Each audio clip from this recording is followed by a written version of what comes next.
We're back. And this week's bike flip video is going to be even quicker than the last one because I am extremely time poor at the moment and I'm also waiting on a bunch of parts to arrive in the mail. But I have been a little bit lazy lately and it hasn't gone unnoticed. With a lot of the bikes that you'll see that I get, if the chain is rusty, so be it. Most of the time I'll just soak it in WD-40, give it a good clean, and then I'll lube it up and off it goes into the arms of its new owner. This week, I've gone out, I've got some rust converter, and I've given the chain for this bike the attention that it deserves. While it isn't perfect, it is 100 times better than when I started. Thanks to this comment here, because it actually reminded me to go out and buy some. I have a terrible memory, and yeah, every time I get to a bike, I think, oh, I wish I had it.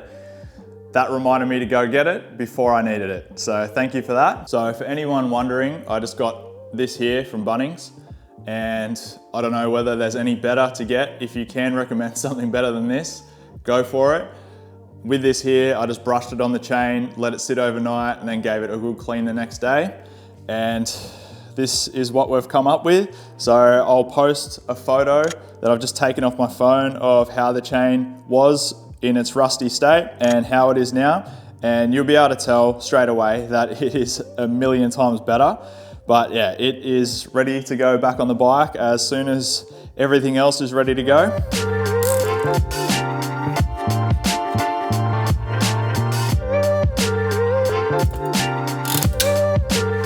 So this bike here I only paid $50 for, and it's actually in extremely good condition, apart from the fact that there's just a little bit of rust here and there on it.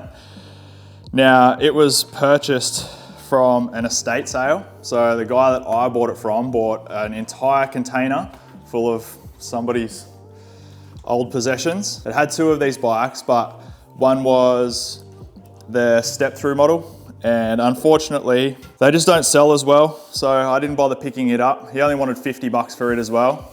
But yeah, not really worth the effort for me to put into that, unfortunately. So with a couple of fresh tubes and a bit of a clean, this bike will be good to go. So I'll get some photos up of it tonight on Marketplace. Hopefully it'll sell quick and I'll have a bit of spending money over the weekend.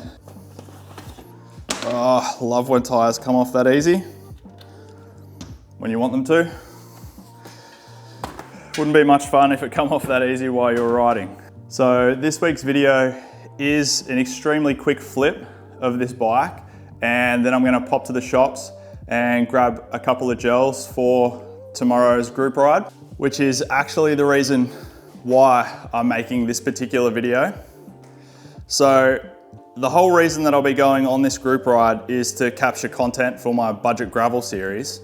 But what I'm wondering is, are people interested in reviews on these group rides? Now these rides will be hosted by either other clubs or individuals, and I wouldn't make them super in depth, but it would give you a bit of an idea of sort of the ride distance, the terrain, the location, the demographic of the riders that turn up to these rides, and also like just probably the average speed of the ride.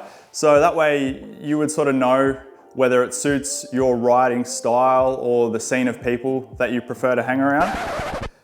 So this is the part where I was supposed to get out of the car. The camera was going to be on the roof. I was going to set the scene for the ride that I was about to go on, and I was going to sign out.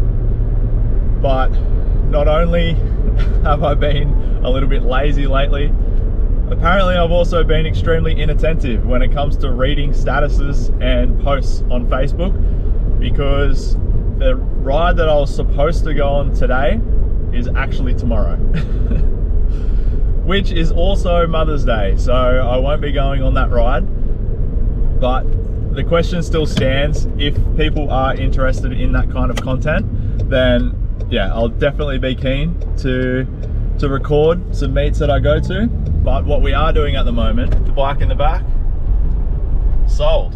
So yeah, bike that we paid 50 bucks for, I put $12 worth of tubes in it, gave it a bit of a tidy up, and sold for $250. I posted it up basically as soon as I had finished getting it ready yesterday, and yeah, I got a message last night about someone wanting to come and have a look at it. The lady come to have a look at it, but she couldn't fit it in her car, so she said she was going to get someone to drop her off, and then she was going to ride it home.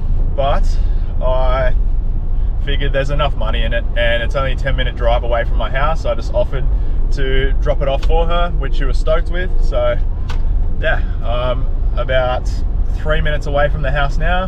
Drop it off and then on to the next one. All right, there we go. A little bit of spending money for the weekend, and that's exactly what I'm about to go do now. So the lady's house that I just dropped that bike off at is basically exactly halfway between my house and the bike that I'm gonna go look at now. So fingers crossed we get it.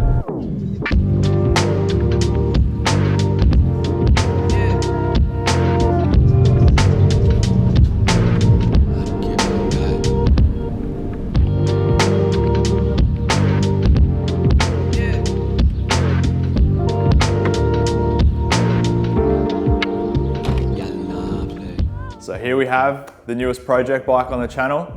Is a early to mid 90s Giant Innova Cross.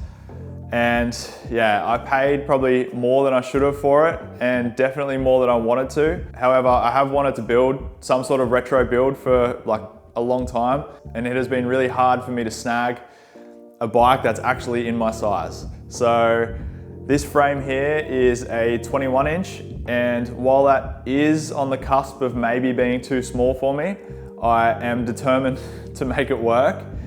So we have a buttered chromo frame, full chromo fork, canny brakes, and something that was quite important to me when trying to find a nice retro base was that it had 700C wheels and not 26s. So the plan is, as soon as we wrap up with the Fluid Alpine review, we're gonna jump into this and yeah, make some sort of cool gravel bike out of it. So I'm thinking like your standard flared drop bar, one by, and a nice set of gravel wheels with a really good clean and polish overall. Or you can decide. If you want to leave a comment with any ideas down below, by all means. I'm not set 100% on the idea of making just a drop bar gravel bike out of this. If you drop a cool idea down below, we'll see what we can do. But in any case, I still have a few weeks before we wrap up with the Fluid Alpine. So that gives me plenty of time to gather a decent amount of parts so we can build something cool with this. But for now, the weather has foiled my plans for next week's midweek budget gravel video. So it's back to the drawing board for that one.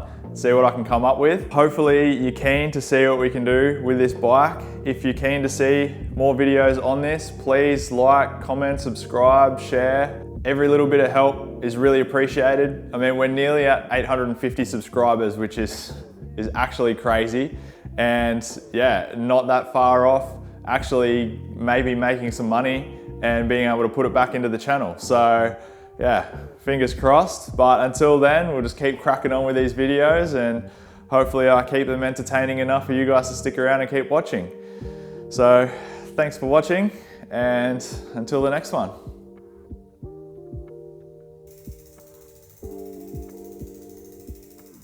So how's that for a little bit of motivation? 700 by 40C, heaps of clearance. I'm getting excited.